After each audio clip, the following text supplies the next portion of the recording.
रूप से जब बापू सभागार में जब परीक्षाएं रद्द हुई या वहाँ घोषणा किया गया कि हम री एग्ज़ाम लेंगे, तो हम लोग को लगा कि आप री एग्ज़ाम लेंगे तो कितने बच्चों को लेंगे, तो बोले 12,000। तो 12,000 एक छोटी संख्या नहीं होती है, या तो 1-2 जिले के बराबर हो जाती है। और ये 12,000 बच्चे जब री एग्ज़ाम देंगे तो उनके लिए अलग पेपर तैयार करेंगे। इसका मतलब एक एग्ज़ाम में 2 पेपर में 2 कट ऑफ। इसके लिए आप कैसे तय करेंगे कि कौन सा पेपर हार्ड है और कौन सा पेपर आसान है?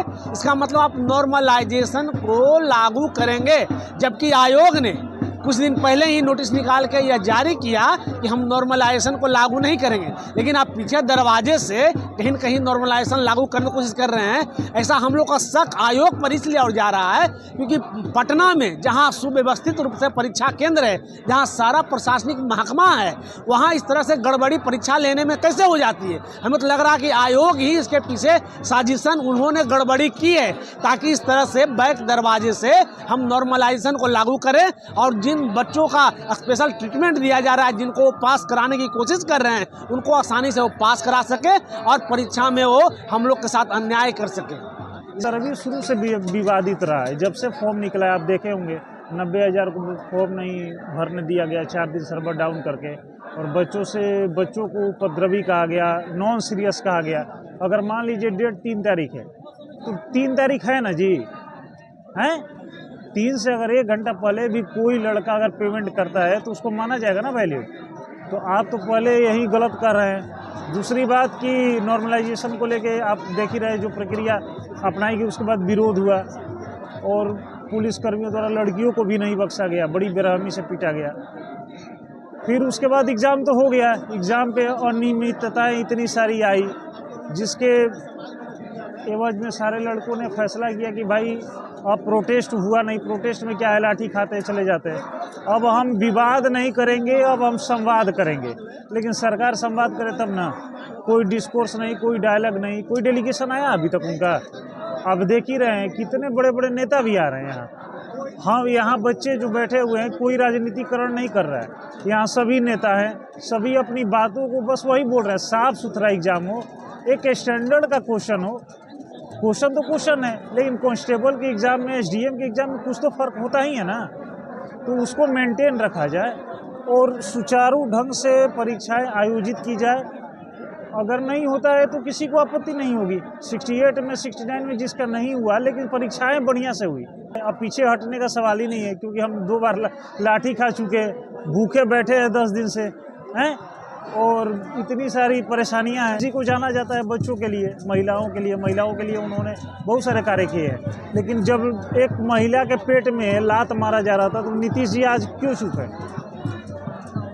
महिला प्रगति यात्रा पे निकले हैं, महिलाओं से मिलते हैं, किस मुंह से मिलेंगे? उनको संज्ञान लेना ही चाहिए कि भाई बच्चे क्यों परेशान हैं 10 दिन से। अगर नहीं लेते हैं तो ये असंवेदनशीलता हम लोग के जो है ना कि हद को जो बर्दाश्त करने की क्षमता है ना, उसको कहीं ना कहीं तोड़ रही है। और सत्याग्रह ये चलता रहेगा, ये रुकने वाला प्रोटेस्ट नहीं है, ये कंटिन्यू रहेगा, अब चाहे जो हो।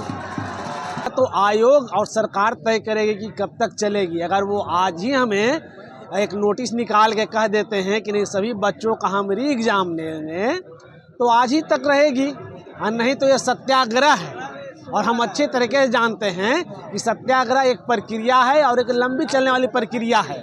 जैसा कि आज हो गया है 9 दिन हम लोग कर लिए, आगे भी अगर नहीं करेगी तो हम लोग करते रहेंगे सत्याग्रह हमारे, क्योंकि हम सत्य के मार्ग पर चल रहे हैं। हम जो मांग कर रहे हैं वो सही है और हमें न्याय मिलेगा। हम जानते हैं ये लोकतांत्रिक सरकार है, सरकार सुन नहीं रही है, लेकिन उन्हें सुनाने की कोशिश की जा रही है। आपने देखा कि कल हम लोग आयोग के पास भी गए, क्योंकि 8 दिन से बैठे हुए थे, कोई भी सरकार का प्रतिनिधि हम लोग से मिलने तक नहीं आया या हम लोग का संज्ञान नहीं ले रहा था।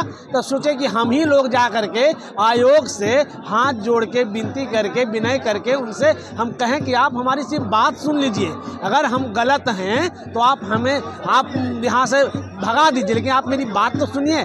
लेकिन वो हमारी बात भी सुनने के लिए तैयार नहीं हुए और वो हमें जिस तरह से कल हमारे साथ, हमारे साथियों के साथ वहाँ हम लोग के साथ लाठीचार्ज किया गया, व्यवहार किया गया, यह लोकतांत्रिक व्यवस्था में जघन्य अपराध के रूप में, क्योंकि हाथ जोड़ रहे थे, आप उनको बिना वार्निंग देते हैं, आप उन पर सीधे लाठी चार्ज करते हैं, और ख़ासकर जो फीमेल थी उनके ऊपर भी जिस तरह से किया गया है लाठी चार्ज, यह निश्चित ही निंदनीय है। इसका हम लोग विरोध कर रहे हैं और इसी के कारण आज इतना भीड़ देख रहे हैं। और हम लोग आज तय किए हैं कि आज सरकार तय करे कि आज हम लोग को न्याय देगी कि आज इसके आगे हम लोग और भी कुछ कदम उठाएं।